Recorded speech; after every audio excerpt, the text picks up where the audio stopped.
اللهم صل على سيدنا محمد يا رب صل وسلم دائما ابدا على حبيبي.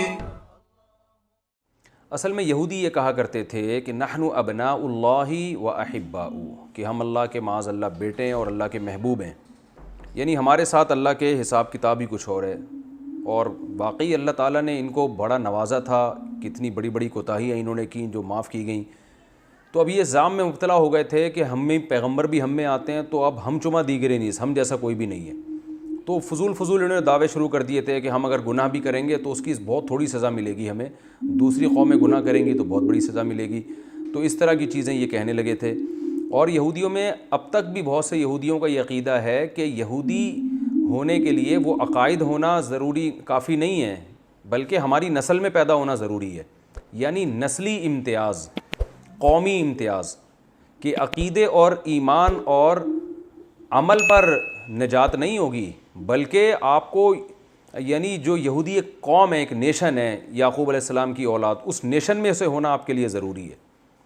تو قرآن نے اس عقیدے کی ان آیتوں میں نفی کی ہے کہ ہمارے ہاں اللہ کے ہاں آخرت میں نجات کا مدار کسی قوم پر نہیں ہے، یا کوئی خاص لقب ملنے پر نہیں ہے کہ یہودی لقب جس کو مل گیا وہ جنت میں جائے گا، یا مسلم لقب جس کو مل گیا وہ جنت میں جائے گا، یا عیسائی جو کہلائیں گے وہ جنت میں جائیں گے. نہ نہ نہ نہ، بلکہ ہمارے ہاں عقیدہ کا درست کرنا، یعنی اپنے نظریات کا درست کر لینا اور اعمال کا درست کر لینا، جو یہ کام کرے گا وہ جنت میں جائے گا. تو یہ اس آیت کا اصل مفہوم ہے. اس لیے اللہ نے فرمایا جو لوگ ایمان لائے، یا جو یہودی ہوئے، یا جو عیسائی ہوئے، یا جو صابئین ہوئے، ان میں جو بھی اللہ پر اور آخرت پر ایمان لائے گا اور نیک اعمال کرے گا، تو ان کے لیے ان کے رب کے پاس اجر ہے اور ان پر کوئی خوف اور غم نہیں ہوگا، یعنی وہ کامیاب ہوں گے. اب دیکھیں بعض لوگ اس آیت سے یہ استدلال کرتے ہیں، آج کل کے جو نئے نئے پروفیسر پیدا ہو رہے ہیں، کہ آخرت میں نجات کے لیے مسلمان ہونا ضروری نہیں ہے، یہودی بھی جنت میں جا سکتے ہیں، عیسائی بھی جا سکتے ہیں، کوئی اور مذہب والے لوگ بھی جا سکتے ہیں، بشرطے کہ وہ آخرت پر ایمان رکھ لیں اور اللہ پر ایمان رکھیں. تو یاد رکھیں یہ اس آیت کا ہرگز مقصد نہیں ہے. اس لیے کہ جب کوئی شخص اللہ پر اور آخرت پر ایمان لے کر آئے گا اور ایسے ایمان لائے گا جیسے قرآن نے ایمان لانے کا حکم دیا ہے کہ اللہ کے ساتھ اس کے پیغمبروں پر بھی، کیونکہ جب تک آپ پیغمبروں پر ایمان نہیں رکھتے تو اللہ اس ایمان کو معتبر مانتا، وہ اپنے اوپر ایمان بھی نہیں مانتا اس کو. تو جب تک اس تمام بیسک بنیادی عقائد پر ایمان نہیں رکھا جائے گا تو اس وقت تک آپ جنت میں داخل نہیں ہوں گے. اور جو اس معیار پہ پورا اترے گا تو پھر وہ یہودی کہلاتا نہیں ہے، وہ عیسائی کہلاتا نہیں ہے، پھر اس کو قرآن نے خود مسلم کا لقب دیا ہے کہ وہ مسلم ہے. تو اس لیے خوب یاد رکھیں کہ جب تک کوئی شخص اسلام قبول نہیں کرتا وہ جنت میں داخل نہیں ہوگا، کیونکہ قرآن نے دوسرے مقام پر اس مضمون کو واضح کیا ہے وَمَن يَبْتَغِ غَيْرَ الْإِسْلَامِ دِينًا فَلَن يُقْبَلَ مِنْهُ. اب جو لوگ اپنی طرف سے آیتوں کی تفسیر کرتے ہیں نا، وہ اس آیت کے لفظی ترجمے کو تو دیکھ رہے ہیں مگر قرآن کی دوسری آیت نہیں دیکھ رہے. دوسری جگہ اللہ نے صاف فرمایا جو ہم انشاءاللہ تفسیر میں پڑھیں گے کہ وَمَن يَبْتَغِ غَيْرَ الْإِسْلَامِ دِينًا، جو اسلام کے علاوہ کسی اور کو دین بنائے گا، فَلَن يُقْبَلَ مِنْهُ، وہ دین ہرگز قبول نہیں ہوگا، وَهُوَ فِي الْآخِرَةِ مِنَ الْخَاسِرِينَ، اور آخرت میں وہ خاسرین میں سے ہوگا. ایک اور جگہ اللہ نے ارشاد فرمایا اِنَّ الدِّينَ عِندَ اللَّهِ الْإِسْلَامِ، حقیقی دین اللہ کی نظر میں صرف اسلام ہے.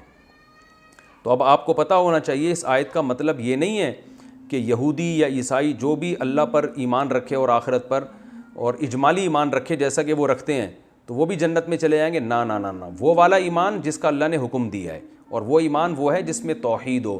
شرک والا ایمان معتبر نہیں ہے، کیونکہ یاد رکھیں مطلق ایمان وہ تو مشرک بھی رکھتے ہیں، مشرک بھی اللہ کے وجود کو مانتا ہے، تو وہ بھی تو ایک درجے کا ایمان ہو گیا نا. لیکن قرآن دوسرے مقام پہ کیا کہتا ہے کہ مشرک پر اللہ نے جنت کو حرام کر دیا ہے. تو عیسائی جب حضرت عیسیٰ کو اللہ کا بیٹا کہتے ہیں تو وہ کیسے عیسائی ہونے کے باوجود جنت میں جا سکتے ہیں؟ ہاں اگر کوئی عیسائی حضرت عیسیٰ کو کہہ دے کہ وہ اللہ کے بیٹے نہیں ہیں بلکہ اللہ کے نبی ہیں اور اللہ پر ایمان لے کر آئے، جیسے کہ اللہ تعالیٰ نے چھٹے پارے میں فرمایا وَلَمْ يُفَرِّقُوا بَيْنَ اللَّهِ وَرَسُولِهِ، کہ جو لوگ اللہ اس کے رسول میں فرق کرتے ہیں اور کیا کہتے ہیں نُؤْمِنُ بِبَعْضٍ وَنَكْفُرُ بِبَعْضٍ، کہ ہم بعض پر ایمان لائیں گے بعض پر نہیں لائیں گے، یعنی اللہ پر تو ایمان لائیں گے رسولوں پر نہیں لائیں گے، تو اللہ فرماتے ہیں ان کا ایمان معتبر نہیں ہے۔ تو اس آیت سے بھی پتہ چلتا ہے کہ جو اللہ پر ایمان لاتا ہے اس کے لیے تمام پیغمبروں پر ایمان ضروری ہے۔ اگر وہ تمام پیغمبروں پر ایمان نہیں رکھتا تو پھر وہ اللہ پر بھی ایمان نہیں لاتا۔ تو اس آیت میں جب اللہ نے فرمایا کہ یہودی، عیسائی اور سابئین میں سے جو بھی اللہ اور آخرت پر ایمان رکھے گا، تو یاد رکھو جب وہ اللہ پر ایمان رکھے گا، وہ والا ایمان جس ایمان کا اللہ نے حکم دیا ہے، اور اس میں تمام پیغمبر بھی آتے ہیں، اور تمام پیغمبر میں محمد صلی اللہ علیہ وسلم بھی آتے ہیں جن پر یہ آیت نازل ہو رہی ہے، تو جب وہ یہ کام کرے گا تو پھر وہ یہودی کہلائے گا نہیں، وہ عیسائی کہلائے گا نہیں، بلکہ اس کو خود قرآن نے ایک لقب دیا ہے، ہوا سماکم المسلمین، کہ اللہ نے جو بھی ان آیتوں پر عمل کرے گا اور یہ عقیدہ رکھے گا تو اس کو اللہ نے مسلم کا لقب دیا ہے۔ تو مسلم ہونا ضروری ہے اس تفصیل کے مطابق جس کو قرآن نے کہا ہے۔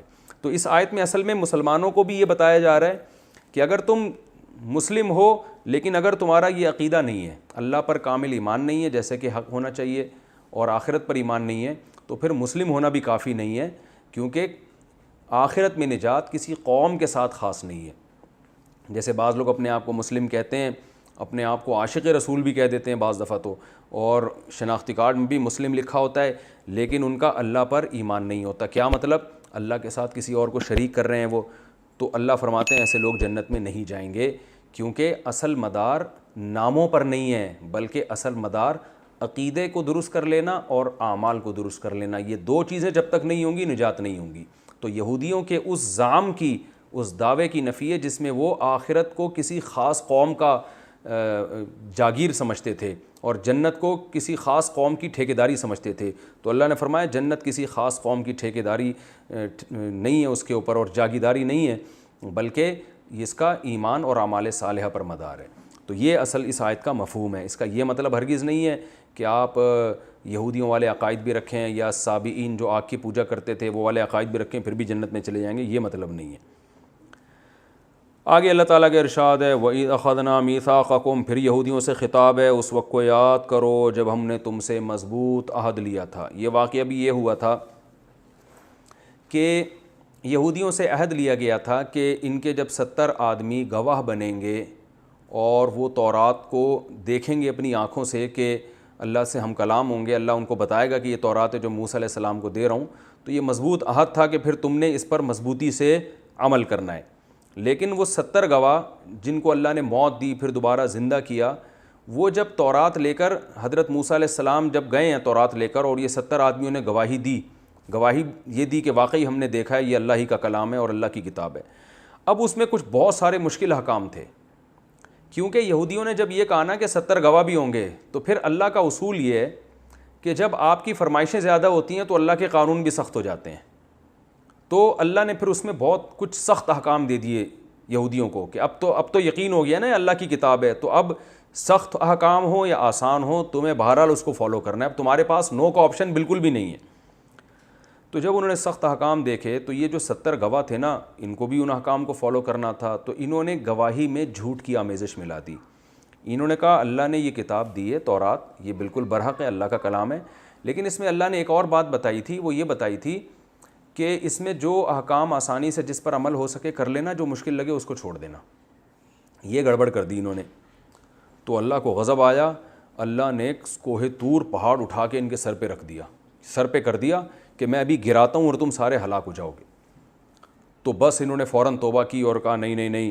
تو اللہ نے کہا خذوا ما آتیناکم بقوۃ، جو تورات میں نے تمہیں دی اسے مضبوطی سے تھام لو ورنہ ابھی مار دوں گا میں، پہاڑ گرا کے تمہیں ہلاک کر دوں گا۔ وَاذْكُرُوا مَا فِيهِ، اور جو کچھ اس میں لکھا ہوا اس کو یاد رکھو، یعنی اس کو فالو کرو، لَعَلَّكُمْ تَتَّقُونَ، تاکہ تم متقی بن جاؤ۔ انہوں نے فوراً توبہ کی، انہوں نے کہا نہیں نہیں اے اللہ بس جو تورات میں لکھا ہے ہم مضبوطی سے عمل کریں گے۔ تو اللہ نے ان پر پھر رحم کیا اور کوہ طور پہاڑ کو واپس ہٹا دیا وہاں سے۔ تو اللہ فرماتے ہیں یہ بھی ہمارا تمہارے اوپر احسان تھا۔ ثُمَّ تَوَلَّيْتُم مِّن بَعْدِ ذَلِكَ، لیکن پھر اس کے بعد پھر تم پیچھے ہٹ گئے۔ فَلَوْلَا فَضْلُ اللَّهِ عَلَيْكُمْ وَرَحْمَتُهُ، اور اللہ کا تم پر فضل اور رحمت نہ ہوتی، لَكُنْتُم مِّنَ الْخَاسِرِينَ، تو تم تباہ ہو جاتے۔ یعنی اس وقت بھی اللہ نے تم پر فضل کیا، رحم کیا، اور اس وقت وقتی آفت اور عذاب سے تمہیں بچا لیا۔ وَلَقَدْ عَلِمْتُمُ الَّذِينَ اعْتَدَوْا مِنْكُمْ فِي السَّبْتِ، اللہ فرماتے ہیں تم ان لوگوں کو بھی جانتے ہو جنہوں نے ہفتے کے دن کے بارے میں نافرمانی کی تھی۔ یہ داؤد علیہ السلام کے دور میں واقعہ ہوا تھا کہ مچھلی کے شکار سے ہفتے کے دن ان کو منع کیا گیا، لیکن انہوں نے پھر بھی شکار کیا۔ اس کی تفصیل دوسرے مقام پر آئے گی، وہاں میں انشاءاللہ بیان کروں گا۔ تو اللہ نے کیا کیا، فَقُلْنَا لَهُمْ كُونُوا قِرَدَةً خَاسِئِينَ، اللہ نے ان کو کہا کہ بندر ہو جاؤ، تو وہ سارے کے سارے بندر اور بعض خنزیر سور کی شکل میں تبدیل ہو گئے تھے۔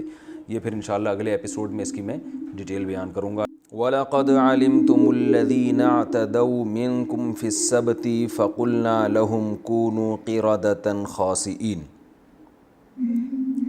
اور البتہ تحقیق تم لوگ جانتے ہو ان لوگوں کو بھی جنہوں نے تم میں اعتدال سے تجاوز کیا۔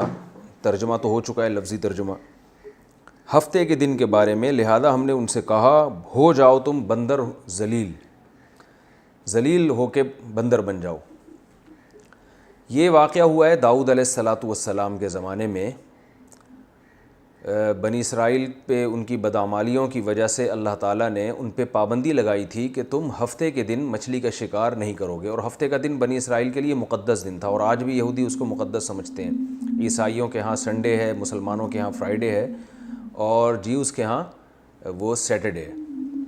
تو اللہ نے کہا کہ مچھلی کا شکار نہیں کرنا۔ اب ہوتا یہ تھا کہ یوم تأتیہم حیتانہم شرعاً، مچھلیاں جو ہے نا بڑی تعداد میں ہفتے کے دن آیا کرتی، کیونکہ اللہ نے آزمایا تھا ان کو کہ میرے احکام کو فالو کرتے ہیں کہ نہیں کرتے۔ تو اب یہ پریشان ہونے لگے، یار اتوار ہفتے کو جتنی مچھلیاں آتی ہیں اتنی تو بعد میں نہیں آتی ہیں۔ تو ان میں ہوس پیدا ہوئی، یہ نہیں دیکھ رہے تھے کہ بھئی اتنی اللہ نے رزق کی چیزیں دی ہیں وہ کھا لو اور یہ اللہ کا حکم پورا کرو۔ تو انہوں نے کیا کیا کہ جی پھر ایک ہیلہ بنایا انہوں نے کہ جال لگا کر اس میں وہ کیا کرتے تھے، مچھلیاں ہفتے کو پھنس جاتی تھیں اور اتوار کو نکال لیا کرتے تھے۔ تو یہ کام جب انہوں نے شروع کیا تو ان میں جو کچھ نیک لوگ تھے، یعنی 3 حصوں میں یہ تقسیم ہو گئے تھے۔ کچھ تو لوگ نیوٹرل ہو کے بالکل دور ہو گئے کہ بھئی ہم ایسا نہ ہو عذاب آئے تو ہمارے اوپر بھی آ جائے۔ کچھ لوگوں نے کیا کیا، ان کو روکنا شروع کر دیا کہ بھئی تم یہ غلط کر رہے ہو۔ تو جو روکنے والے تھے نا ان لوگوں نے کہا، جو روک نہیں رہے تھے انہوں نے کہا کہ بھئی تم ان لوگوں کو کیوں تبلیغ کر رہے ہو جس کا کوئی فائدہ ہی نہیں ہے۔ تو قوم کی اکثریت تو ایسے ہی نالائق تھی۔ تو تبلیغ کرنے والوں نے کہا کہ ہم اس لیے کر رہے ہیں کہ قیامت کے دن ہم پر یعنی ان پر حجت تمام ہو جائے اور ہم اللہ سے کہہ سکیں کہ اللہ ہم تو خود بھی بچے اور ہم نے ان کو روکنے کی بھی کوشش کی۔ یعنی ہمیں اگرچہ امید ہے کہ یہ مانیں گے نہیں، لیکن ہم نے اس لیے یہ کام کیا۔ تو اللہ تعالیٰ قرآن مجید میں دوسرے مقام پہ ارشاد فرماتے ہیں کہ ہم نے کیا کیا، جو تبلیغ کرنے والے تھے ان کو تو بچا لیا، اور جو شکار کر رہے تھے ان کو ایسا سخت عذاب آیا ہے کہ رات کو جب وہ سوئے ہیں تو صبح جب اٹھے ہیں تو ان کی شکلیں بندروں کی اور خنزیر کی بن چکی تھیں۔ اللہ تعالیٰ ہم سب کو پناہ میں رکھے۔ تو یہاں تو اللہ نے بندر کا ذکر کیا کہ بندر بن گئے تھے، دوسرے مقام پہ خنزیر کا بھی ذکر ہے، اور حدیث میں آتا ہے کہ یہ 3 دن تک یہ اسی طرح ذلت کے ساتھ گھومتے رہے ہیں۔ اس کے بعد اللہ نے ان سب جو بندر اور خنزیر بنے تھے ان سب کو موت دے دی۔ یعنی یہ اس لیے کہ یہ جو آج بندر اور خنزیر نظر آتے ہیں ان کا ان کی نسل سے کوئی تعلق نہیں ہے۔ بعض لوگ یہ کہتے ہیں کہ یہ وہی خنزیر ہیں جو بنی اسرائیل کو بنایا گیا تھا، ایسا نہیں ہے۔ یہ خنزیر اور یہ بندر بالکل الگ نسل ہے، اور وہ بطور سزا کے بنے تھے، اور 3 دن کے بعد اللہ نے ان سب کو مار دیا تھا۔ تو پچھلی امتوں میں یہ عذاب آیا کرتے تھے کہ شکلیں مسخ ہو جاتی تھیں۔ آپ صلی اللہ علیہ وسلم نے دعا مانگی اس امت کے لیے کہ ان پر کوئی ایسا عمومی عذاب نہ آئے کہ شکلیں مسخ ہونا شروع ہو جائیں۔ تو اللہ تعالیٰ نے فرمایا فَجَعَلْنَاهَا نَكَالًا لِمَا بَيْنَ يَدَيْهَا، ہم نے اس سزا کو عبرت بنا دیا ان لوگوں کے لیے بھی جو اس زمانے میں موجود تھے اور ان لوگوں کے لیے بھی جو بعد میں آئے ہیں۔ تو بعد میں جو آئے ان کو ظاہر ہے علم ہوتا رہا کہ ماضی میں ایسا واقعہ ہوا ہے، تو جب وہ سنتے تھے تو ان کو جن کو عبرت ہونی تھی ان کو عبرت ہوئی، جن کو نہیں ہونی تھی ان کو عبرت نہیں ہوئی۔ لیکن اللہ نے اس کو عبرت کا واقعہ بنایا، اور ہمارے لیے بھی اللہ نے اس کو عبرت کا واقعہ بنایا کہ اللہ کی نافرمانی یہ آسان کام نہیں ہے۔ یہاں پر میں آپ کو ایک اور بات بتاؤں علمی نقطے کی۔ علم میں انسان کے جب عمق اور گہرائی نہیں ہوتی نا تو وہ احادیث اور قرآن کے سرسری الفاظ کو دیکھ کے ہر جگہ فتویٰ دینا شروع کر دیتا ہے۔ یہ خوب یاد رکھیں، جب تک آپ کے پاس کسی بھی چیز کا پراپر علم نہ ہو آپ فتویٰ دینے کے اہل نہیں ہیں۔ میں نے ایک پروگرام دیکھا، اس میں ایک اسکالر بیٹھے ہوئے، فقہا نے بعض چیزوں کے ہیلے بیان کیے ہیں، جیسے سود سے بچنے کا ایک ہیلہ ہے جو اسلامک بینکنگ وغیرہ میں اختیار کیا جاتا ہے، یا اور بہت سارے مختلف قسم کے ہیلے فقہا بتاتے ہیں کہ کہ بھئی یہ کر لو تو الفاظ بھی ادا ہو جائیں گے. جیسے طلاق کے بچنے کے ہیلے بتائے جاتے ہیں. ہم ایک ہیلا لوگوں کو بتاتے ہیں کہ ایک آدمی نے اگر قسم اٹھائی کہ بیوی کے بارے میں قسم اٹھائی کہ تم اگر اپنی ماں کے گھر گئی تو تمہیں 3 طلاقیں. اب ظاہر ہے ماں کے گھر جائے گی تو 3 طلاقیں ہو جائیں گی, اور ماں کے گھر جانے سے روکنا ٹھیک بھی نہیں ہے. تو ہم تدبیر بتاتے ہیں, بھائی 1 طلاق دے دو, اور جب نکاح یعنی عدت ختم ہو جائے گی تو یہ آپ کی بیوی رہے گی نہیں. اس کے بعد جب یہ اپنی ماں کے گھر جائے گی تو چونکہ یہ بیوی نہیں ہے تو باقی 2 طلاقیں واقعی نہیں ہوں گی. لہذا جب اور قسم پوری ہو جائے گی گھر جانے کے بعد, لہذا اس کے بعد دوبارہ اس سے نکاح کر لو تو آئندہ 2 طلاقوں کا اختیار رہے گا, اور بیوی اب ماں کے گھر بھی جاتی رہے گی. اس طرح کے ہیلے فقہا نے بہت لکھے ہیں. تو اب کیا ہے کہ زکوٰۃ کا ہیلا تملیک, کہ آپ بعض دفعہ یتیموں کے لیے کوئی تعمیری کام کرنا چاہتے ہو اور زکوٰۃ تعمیر پہ لگتی نہیں ہے, تو آپ زکوٰۃ کسی غریب کو مالک بنا دیتے ہو, اور وہ غریب اپنی مرضی سے پھر یتیم خانہ کھول دیتا ہے, تو یہ جائز ہے. لیکن اس میں یہ ضروری ہے کہ جس کو مالک بنایا ہے وہ واقعی مالک بناؤ, اس کو یہ پورا حق حاصل ہو کہ وہ پیسے لے کے کھا بھی سکتا ہے, اس کی مرضی یتیم خانہ بنائے نہ بنائے, اور کھا بھی سکتا ہے وہ. لیکن چونکہ عملاً ایسا ہوتا نہیں ہے اس لیے منع کیا جاتا ہے اس ہیلے سے, کہ بھائی وہ ایک ٹوپی ڈرامہ ہو رہا ہے کہ اس کو پیسے دیے جا رہے ہیں, مالک بنایا جا رہا ہے, اور اب وہ اپنی مرضی سے یتیم خانہ بنا رہا ہے, تو وہ مرضی سے نہیں بنا رہا ہوتا, وہ دباؤ میں آ کے بنا رہا ہوتا ہے, اس لیے اس ہیلے سے منع کیا جاتا ہے. لیکن اگر کہیں حقیقت میں ایسا ہو, وہ اپنی خوشی سے بنا رہا ہو, تو یہ بالکل جائز ہے. تو اور اس طرح کی بہت ساری مثالیں ہیں. تو آج کل کے جو نئے پروفیسر ٹائپ کے لوگ آ رہے ہیں وہ فقہا کا بڑا ریکارڈ لگاتے ہیں, بھائی انہوں نے وہ ہیلے تو اسلام میں حرام ہیں. اور ایک میں نام نہیں لینا چاہتا, ایک مشہور اسکالر ہیں, ٹیلی ویژن پہ آتے ہیں, وہ بھی اس طرح کا کوئی خطاب کر رہے تھے کہ ایک ہیلے کا بتا رہے تھے, یہ فقہا نے بیان کیا ہے, یہ سب یہ فقہ شقہ کچھ نہیں ہوتا, یہ بنی اسرائیل نے بھی ہیلا کیا تھا جس کی وجہ سے ان پر اللہ کا عذاب آیا. تو ایسے ہی کسی ایک بندے سے میری بات ہوئی, تو میں نے ان سے کہا کہ انہوں نے یہ دلیل دی کہ دیکھو بنی اسرائیل نے ہیلا کیا تھا کہ جال لگا دیا ہفتے کو اور نکالا اتوار کے دن, تو انہوں نے کہا ہم شکار تو اتوار کو کر رہے ہیں نا. تو یاد رکھیں ہیلے کی 2 قسمیں ہوتی ہیں, ایک جائز اور ایک ناجائز. جائز ہیلا وہ ہے جس سے شریعت کا حکم تبدیل نہیں ہو رہا, بلکہ شریعت ہی کے حکم کو فالو کرنے کے لیے آپ وہ ہیلا اختیار کر رہے ہیں. اور حرام ہیلا وہ ہوتا ہے جس سے شریعت کے حکم اور اس کے مقاصد فوت ہو رہے ہوتے ہیں. تو اور دونوں ہیلوں کا قرآن میں ذکر ہے. اب ہمیں ایک اور ہیلے کا ملتا ہے قرآن مجید میں ذکر, کہ ایوب علیہ الصلاۃ والسلام جب بیمار ہوئے تھے, سورہ صاد میں یا سورہ صافات میں اس کا ذکر ہے کہ ایوب علیہ السلام جب بیمار ہوئے تو انہوں نے یہ قسم اٹھائی کہ میں جب مجھے شفا ملے گی تو اپنی بیوی کو 100 کوڑے ماروں گا. اصل میں ان کی زوجہ بڑی خدمت گزار تھیں, حضرت ایوب علیہ السلام کی بہت خدمت کر رہی تھیں. تو لیکن یہ کہ انسان بیماری میں ظاہر ہے تھوڑا سا اس میں غصہ جلدی آ جاتا ہے, تو بیوی سے خدمت میں کچھ کوتاہی ہوئی تو حضرت ایوب علیہ السلام کو بہت غصہ آیا. غصے میں کہا میں ٹھیک ہو جاؤں گا تو تجھے 100 کوڑے ماروں گا میں. اب جب ایوب علیہ السلام ٹھیک ہو گئے تو ان کو فکر ہوئی, یہ قرآن میں ہے کہ ان کو فکر ہوئی کہ میری اتنی فرما بردار بیوی, میں اس کو 100 کوڑے کیسے مار دوں, اور کیوں ماروں میں اس بیچاری کو 100 کوڑے, اور اگر قسم نہیں پوری کرتا تو پھر قسم پورا کرنا بھی ضروری ہے ورنہ اس کا کفارہ ہے. تو اللہ تعالیٰ نے حضرت ایوب علیہ السلام کو حکم دیا کہ بھئی 100 کوڑے مارنے کی ضرورت نہیں ہے, ایک 100 ڈنڈیاں مارنے کا کہا تھا نا آپ نے, ڈنڈیاں, تو اس میں یہ کہ ایک جھاڑو بناؤ, اس میں 100 تنکے ہوں, وہ ڈنڈیاں ہی ہیں, تو ایک دفعہ مار دو بس, وہ فارمیلٹی پوری کرنے کے لیے 100 کوڑے بھی لگ جائیں گے اور قسم بھی پوری ہو جائے گی اور بیوی کو تکلیف بھی نہیں ہوگی. تو یہ بھی تو ہیلا ہے نا, یہ اللہ نے بتایا. تو یہ ہیلا شریعت کے حکم کو فالو کرنے کے لیے تھا, کیونکہ اسلام یہ نہیں چاہتا بیویوں کو بلا وجہ کوڑے مارے جائیں, اور خاص طور پر ایسی زوجہ جو خدمت گزار ہو. تو اسی طرح یاد رکھیں اگر کوئی ہیلا اختیار کرتا ہے, کسی کو پیسے دے کے مالک بناتا ہے تاکہ وہ یتیم خانہ کھولے, تو اس سے زکوٰۃ بھی ادا ہو رہی ہے, یتیم خانہ بھی کھل رہا ہے, تو فائدہ ہی ہو رہا ہے نا غریبوں کا. لیکن اس میں یہ ضروری ہے کہ وہ واقعی مالک بن رہا ہو, واقعی اس کو پورا رائٹ ہو کہ وہ کھا بھی سکتا ہو اور کچھ بھی کر سکتا ہو, تو وہ اپنی خوشی سے بنا دے تو بہت اچھی بات ہے. تو اس طرح کے ہیلے, سود سے بچنے کے ہیلے ہوتے ہیں بعض دفعہ, کہ یہ بھی احادیث میں ثابت ہیں کہ آپ صلی اللہ علیہ وسلم کے پاس حضرت بلال آئے, انہوں نے جو بیکار کھجوریں تھیں وہ دے کر اچھی کھجوریں لی کم, یا اس کے الٹ معاملہ کیا کہ اچھی کھجوریں کم دے کے جو ذرا خشک کھجوریں ہوتی ہیں, پرانی کھجوریں ہوتی ہیں, وہ زیادہ مقدار میں لے لی. اب کھجور سے جب تبادلہ ہوگا تو برابری ضروری ہے. تو آپ صلی اللہ علیہ وسلم نے حضرت بلال کو منع کیا اور حکم دیا کہ بھائی ایسا کرو کہ سستی بیچو یہ پرانی کھجوریں، یعنی درہم کے بدلے میں بیچو، جب جو پیسے آئیں گے ان سے اچھی والی کھجوریں خرید لو جو یقیناً کوانٹٹی میں کم ہوں گی، تو رزلٹ سیم ہوگا مگر سود سے بچ جاؤ گے۔ تو اس طرح کے ہیلے اختیار جو کیے جاتے ہیں جس میں انسان ربا سے، سود سے بچ جاتا ہے، تو وہ بالکل جائز ہیں۔ اس میں بھی آج کل لوگ مضمون لکھ رہے ہیں اخباروں میں، لمبے لمبے کان ادھر سے پکڑو ادھر سے پکڑو، ایک ہی بات ہے۔